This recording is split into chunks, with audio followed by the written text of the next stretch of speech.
La Liga, pardon. Le Barça, Fred, a failli totalement relancer le suspense ce week-end. C'était samedi. Mené 3-1 par le Celta Vigo à la 65e minute. S'en est sorti en marquant 3 buts en l'espace d'une demi-heure. Grâce à un dernier penalty injustifié. Le penalty a été visionné. Il y avait faute effectivement sur Dani Olmo. Alors bravo pour le courage, mais ça pose question sur la forme de cette façon du Barça, qui vient d'encaisser 6 buts en l'espace de 2 matchs, 3 en Ligue des Champions, 3 en Liga ce week-end. Ça part un peu dans tous les sens. L'équilibre n'est pas là. Alors, ça va avec le style de jeu imposé par Hansi Flick. On l'a souvent évoqué avec Polo.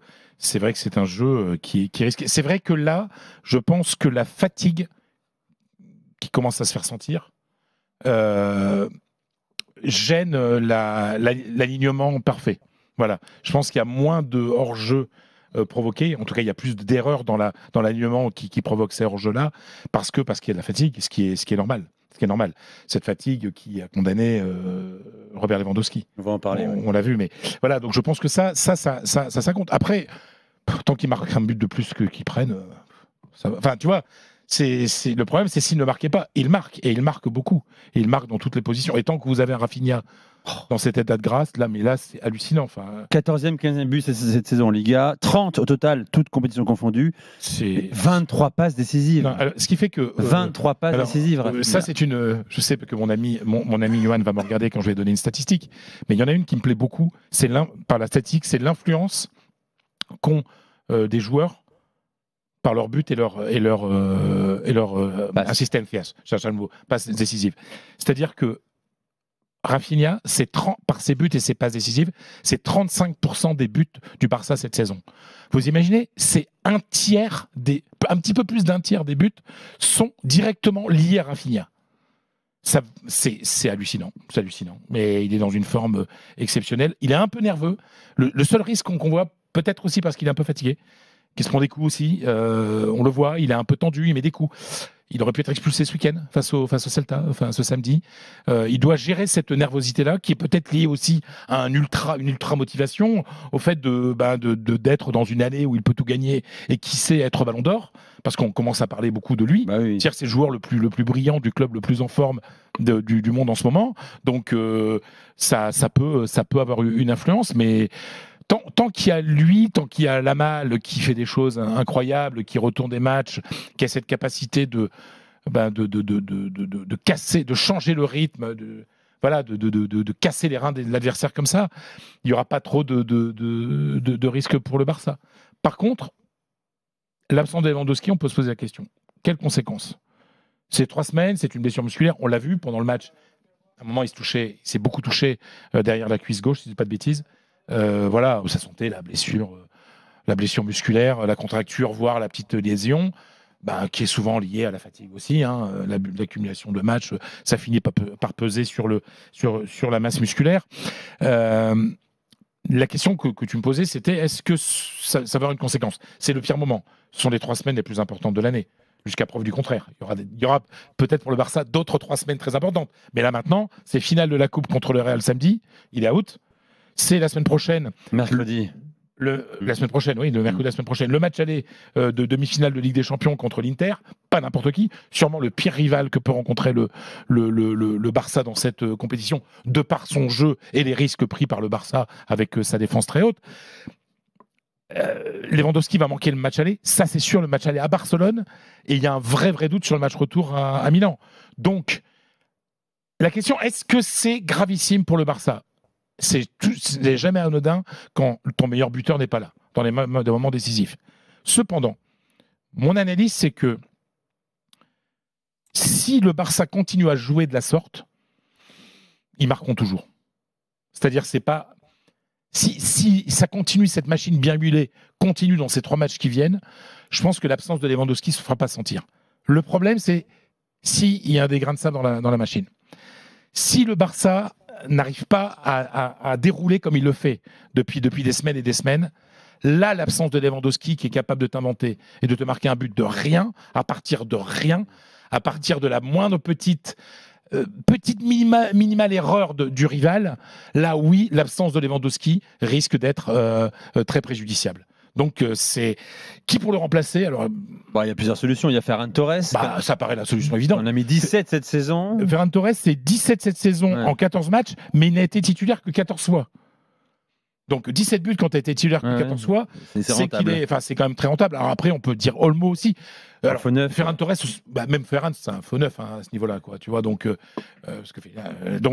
mais voilà, je pense que ça paraît cette verticalité de Ferran Torres, elle pourrait être très très intéressante. Donc 25 buts en Liga, Lewandowski cette saison, 11 en Ligue des Champions, les amis. Oui, c'est pas anodin de ne pas avoir Lewandowski. Je vais que le Barça avait quand même disputé 3 matchs sans lui cette saison, a gagné ses 3 rencontres face à Mallorca en Liga 5-1, au Betis et Valence en Copa 5-1 et 5-0. Et donc il a marqué 15 buts sans lui. 15 buts sans lui quand même. Donc on verra, c'est à relativiser ou pas. Polo, qu'est-ce que t'en penses toi? Est-ce que c'est une énorme tuile dans la fin de saison du Barça ou pas, l'absence de Robert? Évidemment. Et tu remplaces pas. Tu sais, dans chaque grande équipe, il y a des joueurs, tu peux pas les remplacer.